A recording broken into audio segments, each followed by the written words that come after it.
അന്നു ഞങ്ങൾക്ക് വളരെ ആകാംക്ഷയായിരുന്നു. 1882 തുടങ്ങി ഇന്ന് 140ഓളം വർഷങ്ങൾ പിന്നിട്ടിട്ടും പണി തീരാത്ത ഒരു ദേവാലയം സന്ദർശിക്കാൻ വേണ്ടിയിട്ടാണ് ഞങ്ങൾ പോകുന്നത്. ബാഴ്സലോണയുടെ ഹൃദയഭാഗത്ത് തല ഉയർത്തി നിൽക്കുന്ന സഗ്രദ ഫമീലിയ ദേവാലയം. ഇത് ലോകപ്രശസ്ത വാസ്തുശില്പി ആന്റണി ഗൗദി ലോകത്തിന് നൽകിയ അത്ഭുതകരമായ ഒരു കലാസൃഷ്ടിയാണ്. 1882 നിർമ്മാണം ആരംഭിച്ച ഈ മഹാത്ഭുതം 140 വർഷങ്ങൾക്കപ്പുറവും ഇന്നും പണിപ്പുരയിലാണ്.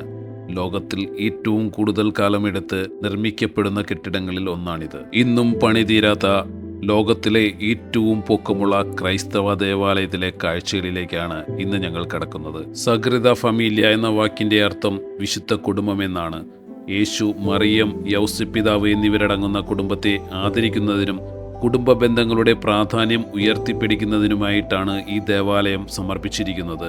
ഇതിലെ ഓരോ ഗോപുരങ്ങളും രൂപകൽപ്പനകളും ക്രിസ്തീയ വിശ്വാസത്തിലെ പ്രധാന വ്യക്തികളെയും സംഭവങ്ങളെയും അടയാളപ്പെടുത്തുന്നു. അക്ഷര വിദ്യാഭ്യാസമില്ലാത്തവർക്ക് പോലും കണ്ടു മനസ്സിലാക്കാൻ സാധിക്കുന്ന കല്ലിലെ ബൈബിൾ ആയിരിക്കണം ഈ ദേവാലയമെന്ന് ഗൗദി ആഗ്രഹിച്ചു.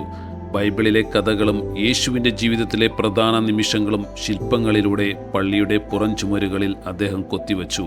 ഒരാൾക്ക് പള്ളിക്ക് ചുറ്റും നടക്കുമ്പോൾ ബൈബിൾ വായിക്കുന്ന അനുഭവം ഉണ്ടാകണമെന്നതായിരുന്നു അദ്ദേഹത്തിൻ്റെ ലക്ഷ്യം.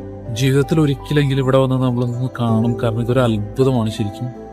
ഇവിടെ എന്താ പറയുക, 100 വർഷത്തിലധികം പണി നടന്നൊരു ദേവാലയം. ഇതുവരെ എൻ്റെ പണി കഴിഞ്ഞിട്ടില്ല. നിലവിൽ പണി ഇപ്പോഴും നടന്നുകൊണ്ടിരിക്കുന്ന ഈ ദേവാലയത്തിൽ വന്ന് നിങ്ങളെല്ലാവരും വന്ന് ഇതൊന്ന് കാണണം. ഭയങ്കര ഒരു അത്ഭുതമാണ്. ലോകത്തിലെ മറ്റ് ദേവാലയങ്ങളിൽ നിന്നും കെട്ടിടങ്ങളിൽ നിന്നും ഇതിനെ വേറിട്ട് നിർത്തുന്ന ചില പ്രധാന കാര്യങ്ങളുണ്ട്.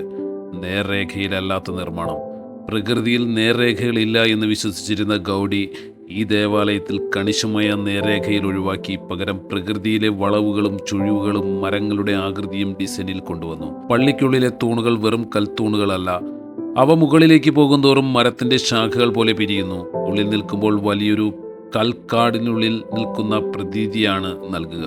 ഇതിലെ പ്രധാന ഗോപുരമായ ജീസസ് ക്രൈസ്റ്റ് ടവർ പൂർത്തിയാകുമ്പോൾ ഇതിന് 172.5 മീറ്റർ ഉയരമുണ്ടാകും. ഇതോടെ ലോകത്തിലെ ഏറ്റവും ഉയരം കൂടിയ മതപരമായ കെട്ടിടമായി ഇത് മാറുമെങ്കിലും ബാഴ്സലോണയിലെ മോൺജോയ് കുന്നിനേക്കാൾ ഉയരം കുറച്ചാണ് ഇത് പണിയുന്നത്. കാരണം മനുഷ്യന്റെ നിർമ്മിതി ദൈവത്തിന്റെ സൃഷ്ടിയേക്കാൾ ഉയരത്തിലാകരുത് എന്ന് ഗൗദി വിശ്വസിച്ചിരുന്നു. ഇവിടെ ചില്ലുകൾ കൊണ്ട് ഇവിടെ ഇന്ദ്രജാലം തീർത്തിരിക്കുകയാണ്. ഇതിന് പ്രത്യേക നിറക്രമമുണ്ട്. സൂര്യൻ ഉദിക്കുമ്പോൾ ഒരു വശത്ത് തണുത്ത നീലയും പച്ചയും നിറങ്ങൾ പടരുമ്പോൾ അസ്തമന സമയത്ത് മറുഭാഗത്ത് ചുവപ്പും ഓറഞ്ചും കലർന്ന ഉഷ്ണമോഹകമായ വെളിച്ചം നിറയുന്നു. എന്തുകൊണ്ടാണ് ഇത് നിർമ്മിക്കുവാൻ ഇത്രയും കാലങ്ങൾ എടുക്കുന്നത്? ഒരു കെട്ടിടം പോലെയല്ല സഗ്രദ ഫമീലിയ. ഇതിൻ്റെ ഓരോ കല്ലും ഓരോ ശില്പമാണ്. പ്രകൃതിയിലെ ജാമിതീയ രൂപങ്ങൾ ഉപയോഗിച്ചുള്ള ഗൗദിയുടെ ഡിസൈനുകൾ നിർമ്മിച്ചെടുക്കാൻ അക്കാലത്തെ സാങ്കേതിക വിദ്യയ്ക്ക് പരിമിതികൾ ഉണ്ടായിരുന്നു. നിർമ്മാണത്തിന്റെ ആദ്യ ദശകങ്ങളിൽ ഓരോ കല്ലും കൈകൊണ്ട് കൊത്തിയെടുത്താണ് വച്ചിരുന്നത്. ആധുനിക കാലത്തെ 3D പ്രിന്റിംഗ്, കമ്പ്യൂട്ടർ ഡിസൈനുകളും വന്നതോടെയാണ് പണിക്ക് അല്പം വേഗത കൈവരിച്ചത്. സ്പാനിഷ് ആഭ്യന്തര യുദ്ധവും ലോകമഹായുദ്ധങ്ങളുമാണ് ഇത് വൈകാൻ മറ്റൊരു കാരണം. ഇത് നിർമ്മിക്കാൻ വർഷങ്ങളെടുക്കുമെന്ന് അദ്ദേഹത്തിന് അറിയാമായിരുന്നു. അതിന് അദ്ദേഹം പറഞ്ഞ മറുപടി ഇങ്ങനെയായിരുന്നു: എൻ്റെ കസ്റ്റമർ, അതായത് ദൈവം, തിരക്കുള്ള ആളല്ല. 3 പാർശ്വമുഖങ്ങളാണ് ഈ ദേവാലയത്തിനുള്ളത്. Nativity facade, passion facade, glory facade എന്നിവയാണ് ആ 3 മുഖങ്ങൾ. ഇതിൽ യേശുവിൻ്റെ ജനനം ചിത്രീകരിച്ചിരിക്കുന്ന നേറ്റിവിറ്റി ഫസാഡിലൂടെയാണ് ഞങ്ങൾ ദേവാലയത്തിനുള്ളിലേക്ക് പ്രവേശിച്ചത്. ഇത് ഗൗരിയുടെ മേൽനോട്ടത്തിൽ തന്നെ നിർമ്മിച്ചതാണ്. ഇപ്പോൾ ഞങ്ങൾ പുറത്തിറങ്ങിയിരിക്കുന്നത് പാഷൻ ഫസാഡ് എന്നുള്ള ഭാഗത്തിലൂടെയാണ്. ഇവിടെ യേശുവിൻ്റെ പീഡാനുഭവമാണ് ചിത്രീകരിച്ചിരിക്കുന്നത്. യേശുവിൻ്റെ സ്വർഗാരോഹണവും മഹത്വവും ചിത്രീകരിക്കുന്ന ഗ്ലോറി ഫസാഡിൻ്റെ നിർമ്മാണം നടക്കുന്നതേയുള്ളൂ. ഇതായിരിക്കും ഏറ്റവും വലിയ പാർശ്വമുഖം.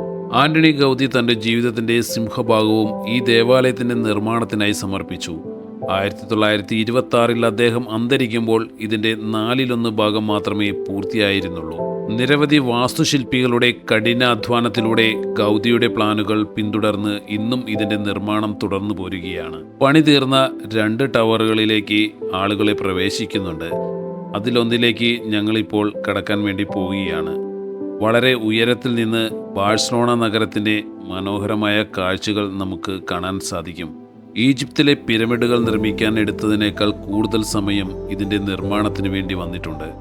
ഗൗതിയുടെ ചരമശതാബ്ദി വർഷമായ 2026 ഇതിൻ്റെ പ്രധാന ഗോപുരങ്ങളുടെ നിർമ്മാണം പൂർത്തിയാകും. മൂന്നാമത്തെ പാർശ്വമുഖത്തിൻ്റെയും മറ്റു അലങ്കാരപ്പണികളും ഇനിയും വർഷങ്ങൾ നീണ്ടുപോയേക്കാം. ദേവാലയത്തിൻ്റെ അടിഭാഗത്തുള്ള മ്യൂസിയത്തിലേക്കാണ് ഞങ്ങളിപ്പോൾ പ്രവേശിച്ചിരിക്കുന്നത്.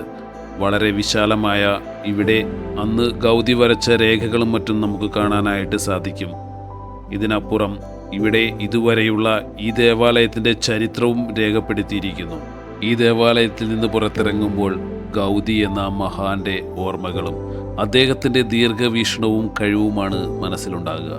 ഗൗതി എന്ന മഹാന്റെ 100ാം ചരമവാർഷിക വർഷമായ 2026 ഇങ്ങോട്ട് തിരിച്ചു വരണമെന്ന ആഗ്രഹവുമായി ഞങ്ങൾ ഇവിടെ നിന്ന് തിരിക്കുകയാണ്.